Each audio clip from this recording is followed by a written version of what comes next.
Madame, Monsieur, bonjour, bienvenue dans votre journal dont voici les principaux titres. À Lumbila, le tarissement du barrage de Nomgana plonge les maraîchers dans l'incertitude. Ils appellent les autorités à intervenir pour préserver leur activité.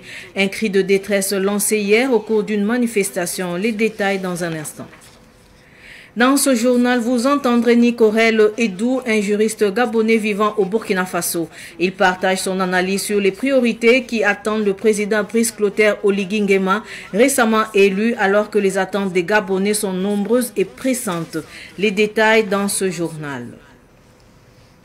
Le gouvernement burkinabé rejette avec fermeté les propos tenus par le général Michael Langley, commandant de l'US Africom, lors d'une audience devant une commission sénatoriale américaine le 3 avril dernier. Il qualifie ces déclarations de graves, infondées et contraires à la réalité. Pour les autorités burkinabées, ces accusations portent atteinte à l'honneur du pays et ne traduisent ni le contexte sécuritaire actuel, ni les efforts intenses menés par le Burkina Faso pour restaurer la paix et la stabilité sur son territoire. Par ailleurs, le gouvernement réaffirme sa souveraineté pleine et entière, ainsi que son droit légitime de réévaluer en toute indépendance les accords de coopération, notamment dans le domaine militaire, en fonction de ses intérêts nationaux. Selon les autorités burkinabées, le général Michael Langley aurait mieux fait de s'en tenir à son champ de compétences en apportant à la commission sénatoriale une lecture plus équilibrée des faits ayant motivé le Burkina Faso à revoir certains accords de coopération. Enfin, le ministère des Affaires étrangères insiste sur l'importance d'un dialogue franc et respectueux entre partenaires internationaux. Les chefs d'état-major de la Confédération AES en conclave à Ouagadougou pour discuter d'un plan de défense commune. Ils ont fait le point au chef de l'État, le capitaine Ibrahim Traoré.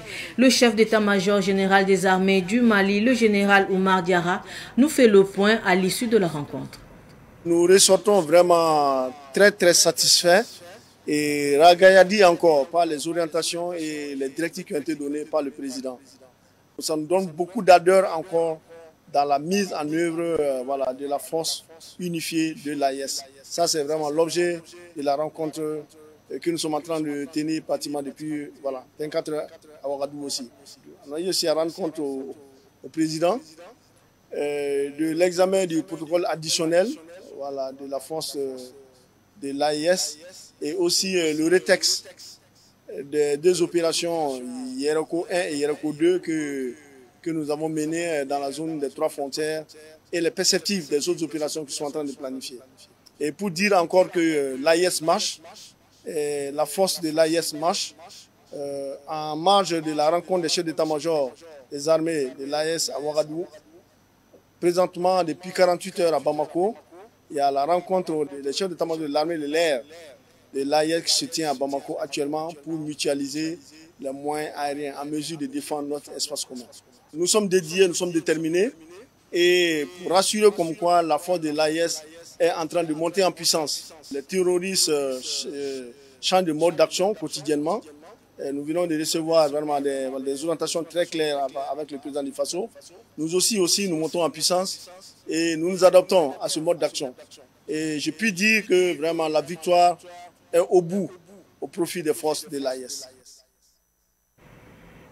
Je le disais en titre, le barrage de Nomgana dans la commune de Lumbila, jadis poumon économique pour des centaines de maraîchers, s'est subitement asséché. Un tarissement qui impacte négativement leurs activités. Les maraîchers aux alentours du barrage ont donc manifesté le lundi 14 avril dernier leur inquiétude et appelé l'intervention des autorités pour le curage urgent de l'infrastructure. Le compte-rendu de Daouda Yamou. Le barrage de Nomgana ne contient plus la moindre goutte d'eau après le mois de janvier, et cela depuis plus de 5 ans. Un spectacle désolant pour les maraîchers de la localité. Plus de 5000 personnes travaillent aux alentours de ce barrage depuis des années. Ce que nous produisons ici en 3 mois, l'eau est partie. Et pour ceux qui font par exemple de la tomate, il ne peut pas finir. Donc, ils sont obligés de laisser repartir ou bien de cueillir avant même la date là. Et puis, c'est un peu compliqué. À partir du 15 janvier jusqu'au mois d'août, la population est dans le chômage. Cette retenue d'eau, construite il y a environ 30 ans, est victime de la pression démographique. Selon les responsables locaux, l'arrivée massive des personnes déplacées internes a considérablement accru les besoins en eau dans la zone. Avec l'arrivée des PDI, je pense que Nom Ghana, on a un site officiel des PDI. On a d'autres qui sont installés de façon, disons, à leur propre compte. Donc du coup, le nombre d'utilisateurs d'eau vraiment a augmenté. Pour le maraîcher Seydou Ouedraogo et Adama Compaoré, ressortissant de Nom Ghana, ce site est le poumon économique de la localité et avait contribué à freiner l'exode rural. Le barrage est très important pour la population parce qu'on regarde que ici, 80% ou bien voire même 100% de la population ici sont des agriculteurs. Donc tout le monde gagne son pain ici. Si nous n'avons pas l'eau, c'est très compliqué.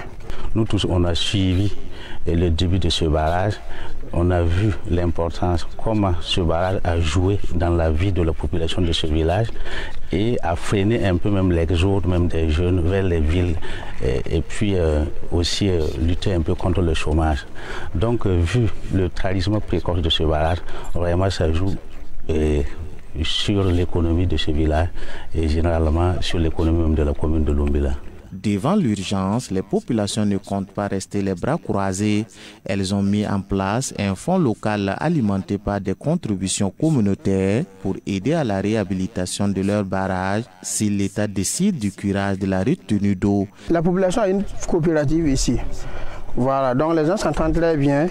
D'ailleurs, des travaux sont déjà faits ici. Donc, en plus de ça, il y a la force humaine.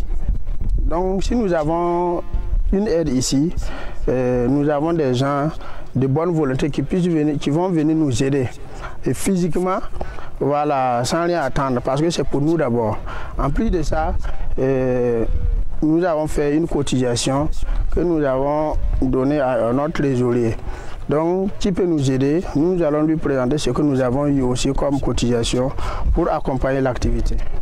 Le président de la délégation spéciale de Lumbila, Seiba Compaoré, a promis de porter les doléances de la population aux plus hautes autorités. Cela demande à quel point la réhabilitation du barrage les tient à cœur. Voilà, lorsqu'on est prêt vraiment à apporter sa force pour travailler, ça dit que le problème du barrage est vraiment sérieux et ils se disent qu'eux peuvent mettre la main à la pâte pour vraiment réaliser ce projet qui les tient à cœur. Donc nous, on fera également des doléances auprès de la hiérarchie, notamment au commissaire gouverneur, également auprès également de services techniques, voilà, en charge de l'eau, voilà, pour également poser ce problème.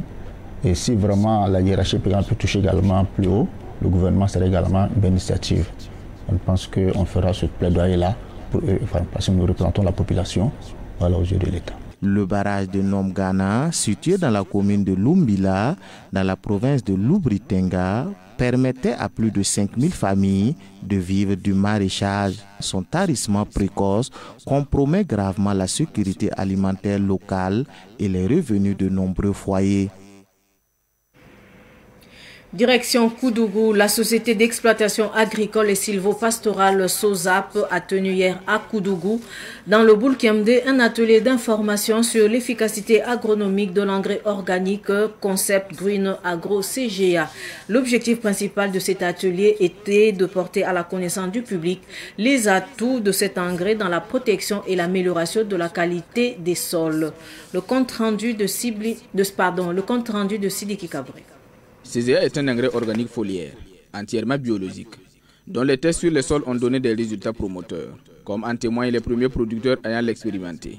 Nous avons eu à tester l'engrais organique Green Concept Agro, CGA, dans notre ferme. Et sur une spéculation, surtout, nous avons fait ça sur l'ail. Voilà. Et nous avons constaté une grande différence avec nos pratiques habituelles. On a constaté que les feuilles de la plante même est encore plus verdoyantes pendant son évolution. Et je vois que c'est également un engrais qui est en poudre, donc facile à conserver. On a utilisé le produit la mer et eux, ils avaient donné 15 jours. Mais selon nous, c'est bon, et 7 jours quoi. Puis on a utilisé le produit là, on a fait des côtés. L'autre côté, on a utilisé 15 jours. Et l'autre côté, on a utilisé 7 jours. Donc on a vu que 7 jours là, c'est plus efficace que par rapport aux 15 jours là. Puis le produit là, ça permet aux plantes aussi c'est-à-dire de supporter les températures à haute tension à mégatherme. Les maladies alternées, il n'y a pas de solution. Quand ça arrive aux plantes, il faut laisser carrément les plantes là. Donc, mais maintenant, on a remarqué avec les produits là, quand on pulvérise ça, donc ça passe. Le produit CGA a été soumis aux analyses du Bureau national des sols, ainsi qu'au texte d'efficacité agronomique de l'INERA, qui ont rassuré quant à sa qualité et à son efficacité. Nous avons pris part donc à l'évaluation de l'efficacité de cet engrais, le CGA. Okay? Et au cours de la campagne 2024, campagne agricole 2024, et donc nous poursuivons toujours et présentement on a un test de confirmation donc au niveau de Samandeni, voilà, en saison sèche.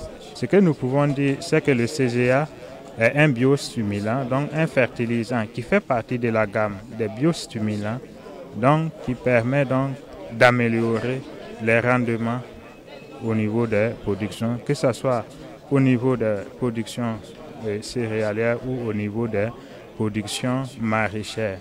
Le directeur général de SOSAP s'est réjoui de l'engouement suscité par le produit et a réaffirmé son engagement à répondre aux besoins du marché en tenant compte des recommandations issues de l'atelier. Pour nous qui sommes mis dans ce dynamisme d'améliorer tout ce que nous faisons, on prend en compte tout ce qui a été fait comme recommandation pour pouvoir améliorer et voire même développer le futur de notre société. Le ministère de l'Agriculture, à travers son représentant, a salué cette invention endogène et a encouragé les promoteurs à poursuivre leurs efforts pour une agriculture souveraine et durable. Nous remercions SOSAP d'avoir eu cette initiative pour mettre ce produit au point et de nous inviter pour partager en tout cas les résultats et des recherches autour de cet engrais organique à l'application foliaire. Voilà, en tout cas, nous saluons cette activité et cet engrais organique apporte un plus à la gamme des engrais, des fertilisants disponibles en fait, sur le marché. L'engrais organique CGA est disponible sous forme de poudre avec des prix variant entre 2500 et 75 000 francs CFA. Parlons à présent de formation en élevage. Mira Élevage a initié une formation en élevage de poissons et de volailles au profit de 200 apprenants. La formation qui a débuté samedi dernier a pris fin dimanche à Ouagadougou. Samuel Moko nous fait le point. L'élevage de volailles et de poissons n'ont plus de secret pour ces 200 personnes qui ont suivi la formation sur Mira Élevage. 2 jours ont suffi à ces apprenants pour maîtriser les différents contours de l'élevage. Je suis déplacé de San Pedro, Côte d'Ivoire. On a eu à bénéficier beaucoup de choses. Donc on rend grâce à Dieu. Et puis on demande à tous ceux qui ne sont pas pu être là de se préparer pour la prochaine formation qui aura lieu. On a bénéficié beaucoup de choses dans l'élevage comme l'aviaculture, toute l'aviaculture. On a fait l'élevage au niveau des volailles et puis la pisciculture, Savane TV. Et par rapport à leur canal, que nous on a reçu des informations depuis Côte d'Ivoire. Je suis très satisfaite parce que la formation était assez large, diversifiée. On a eu des explications en long et en large. On avait des réponses à nos questions, on nous a appris comment prendre soin des alevins, la nourriture, la composition même de la nourriture des alevins. Pour ceux qui n'ont pas pu prendre part à cette formation, je vous invite à venir suivre parce que c'est très très rentable. On a des professionnels en face de nous. À la clôture de la formation, Mira Élevage a fait un tirage au sort. Les 5 personnes dont les noms ont été tirés sont répartis avec des cadeaux. Bouraïma Zougmore est l'un des heureux gagnants. Mira Élevage, dans le souci de faciliter l'accès des formations à tous, prévoit une autre session dans le mois de mai. Pas nécessairement besoin d'un niveau d'études élevé pour participer aux formations de Mira Élevage. Nous avons enregistré 215 participants. Donc il y a eu des gens qui nous ont appelés à la dernière minute. Donc nous allons reprogrammer une session de rattrapage le 3 et le 4 mai prochains. La formation, nous l'avons toujours fait en 2 langues, c'est-à-dire en langue nationale morée et en français. Grâce au tirage au sort, 2 autres apprenants sont répartis aussi avec chacun 100 poussins et un sac d'aliments. Mich Télécom vient de boucler une session de formation en réparation de téléphones portables au profit de jeunes en quête d'emploi et prêts à créer leurs entreprises. La clôture de la formation de 4 jours a eu lieu samedi dernier à Ouagadougou en présence de Cynthia Zungana et de Joseph Kaboré. Aruna Yala est venu de Bitou, commune située à environ 250 km de Ouagadougou, pour suivre cette formation de 4 jours de Mich Télécom en réparation de téléphones portables. La satisfaction de Aruna Yala s'étend aux 70 autres participants venus d'un peu partout. Je suis venu faire la formation de Mich Télécom. Et là, ça fait 4 jours aujourd'hui. Vraiment, je remercie beaucoup à Mich Télécom, tout ce qu'elle fait pour nous.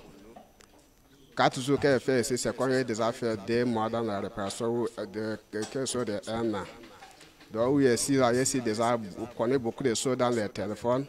Donc, je remercie beaucoup les grands patrons, les partenaires, tous les présents de Mich Télécom. Je remercie beaucoup tout ce qu'ils ont fait pour nous.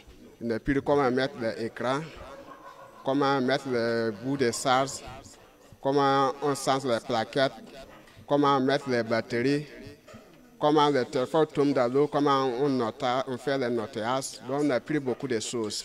Pour la première fois, Mich Télécom a choisi un site qui rend hommage à la presse qui l'accompagne, le siège de Curieux Média. Vraiment, ça fait un motif de satisfaction parce que quand vous voyez des jeunes qui sont venus apprendre comment réparer les téléphones portables, alors nous ne pouvons qu'être vraiment contents parce que ça va réduire le chômage au Burkina Faso.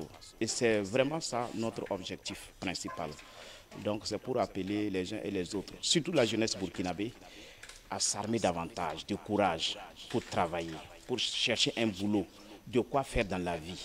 Parce que quand vous ne faites rien dans la vie, alors vous ne pouvez rien décider. Et quand vous faites quelque chose dans la vie, non seulement vous préservez votre dignité, et vous comptez beaucoup dans la vie courante. Avec cette formation, c'est parti pour la création de nouvelles entreprises et de nouveaux emplois dans un pays où l'oisiveté pousse souvent les jeunes dans la délinquance. Je le disais également en titre, le nouveau président gabonais élu, Brice Clotaire Oligui Nguema, attendu sur plusieurs fronts du développement par les Gabonais. Les défis à relever sont nombreux selon Nicorel Edou, un Gabonais vivant au Burkina Faso. Pour ce juriste, le président gabonais doit travailler à rendre les institutions fortes et offrir une vie sociale décente aux Gabonais. Il s'exprime au micro de Fatih Sankara. Donc nous avons vécu intensément les différentes mouvances, les différentes tendances et les différentes réflexions, projets que les candidats ont pu porter durant cette élection. Les résultats sont plus ou moins démocratiques, plus ou moins parce que nous avons un candidat élu qui a battu campagne avec des moyens de l'État, avec une garde républicaine payée aux frais de l'État, avec des directeurs et responsables administratifs qui sont à charge de l'État, alors que les textes de loi interdisent formellement toute autorité administrative de battre campagne. Mais cela est davantage justifié par le fait que le Gabon est résolument engagé vers un changement profond et un changement définitif. Un changement définitif, et pour ce faire, le responsable administratif, le militaire, etc. sont des Gabonais épris de paix et de justice, épris de changements profonds, ont décidé d'accompagner le général de brigade Brice Clotaire Oligui Nguema vers sa marche à l'accession à la majorité suprême. Nos attentes du président Brice Clotaire Oligui Nguema sont qu'il restaure les institutions parce que nous sommes avant tout un État de droit. Et un État de droit, un État fort, un État qui décide de s'engager résolument vers une dynamique économique positive ne peut se permettre de le faire que si cet État-là a une base légale solide. Et c'est ramener les minima sociaux. Les minima sociaux, c'est que le Gabonais puisse manger à sa faim, qu'il puisse boire à sa faim, qu'il puisse se loger convenablement à des prix qui sont à la portée de toutes les bourses, qui puissent se vêtir et qui puissent vaquer librement à ses occupations, avoir une expression libre, ne pas se sentir dans un État dictatorial, dans un État qui emprisonne et embrigade le citoyen dans tout ce qu'il a de plus fondamental. Cinéma avant de clore ce journal, le réalisateur burkinabé Dramane Niessi se penche sur l'une des raisons de la polygamie à travers son nouveau long métrage Projet de deuxième femme, un film qui était en avant-première lundi dernier au ciné burkina. Germaine Faram. La polygamie en Afrique trouve souvent toutes ses raisons et le réalisateur Dramane Niessi en parle dans son histoire de Lagui et sa femme, un couple qui a vécu plus de 5 ans sans enfants. Pour vaincre la solitude, la femme décide d'entreprendre avec l'accord de son mari. Mais une fois les affaires lancées, Lagui n'a plus droit au plat délicieux de son épouse qui était plus préoccupée par ses activités commerciales. Lagui se plaignait de toujours manger de la sauce pâte d'arachide, d'où le projet de prendre une seconde femme, titre de ce film qui découle de l'inspiration du réalisateur Dramane Niessi. Je t'ai fait venir pour partager avec toi ma volonté de faire de toi ma deuxième femme. La polygamie, c'est un thème qui fait couler beaucoup d'encre de salive. Les gens en parlent, les avis sont divers.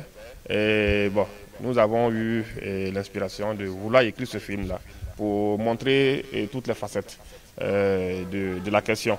Sinon, nous ne sommes ni contre la polygamie, ni pour. Nous avons fait un travail objectif pour exposer un peu les difficultés et puis ce qui pousse les gens à aller vers la polygamie. Dans le foyer, quelles que soient nos occupations, quel que soit notre rang, on doit s'occuper de l'un de l'autre. Voilà, on se marie pour servir l'autre. Wassia Compaoré, cinéphile, trouve dans ce film de l'humour et des messages d'interpellation à l'endroit des femmes qui relèguent le plus souvent les activités domestiques au second rang. On doit vraiment bien s'occuper de nos maris. En fait, c'est une leçon aussi pour nous les femmes, pour prouver que même si vous avez une occupation à faire, vous devrez au moins s'occuper de votre mari et de vos enfants. C'était intéressant, ça nous a plu. Et ça faisait un peu rire aussi. Et en même temps, c'est une éducation aussi pour nos fils. Ce film de 90 minutes dénonce également le commerce de la drogue. Cette thématique a retenu l'attention des FDS qui étaient mobilisés pour soutenir le réalisateur et encourager les populations à dénoncer les réseaux de vente de drogue. Projet de deuxième femme, ce 4e long métrage du réalisateur Dramane Niessi passe au ciné burkina du 14 au 27 avril. Bonjour Papa Gérard. Oui, bonjour. Il faut parler à votre fils. Qu'est-ce que ce voyou-là a encore fait? Il veut mettre mon grand-père dans la vente de drogue. Ainsi prend fin cette édition d'information. Merci de votre fidélité. Au revoir.